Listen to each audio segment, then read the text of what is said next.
মানুষের কথা শুইন্যা, মানুষের কথা যখন আপনি শুনবেন, শুইন্যা যদি আপনি হাল ছাইড়া দেন, তাহলে আপনি জিতে যান না, হেরে গেছেন।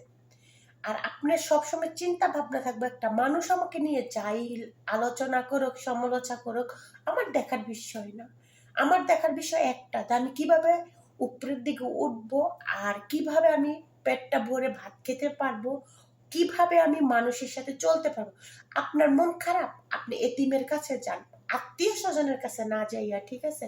আপনার মন খারাপ, আপনি এতিমের কাছে যা মাথায় একটা হাত বুলাই দেন, দেখবেন আপনার মন থেকে শান্তি পাইবেন। আপনার মন খারাপ, আপনার কবরস্থানে যান, যে কবরস্থানে গেলে আপনার অন্তরের থেকে শান্তি পাইবেন।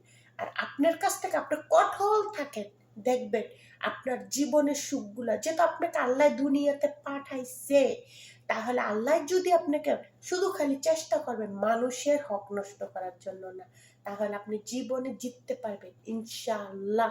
আমি বললাম, আমি একটা অসহায় নারী বললাম, জিততে পারবেন, কিন্তু কেউ ঠকাইয়া জিততে পারবেন না, তাহলে ঠকে যেতে হবে, বুঝছে?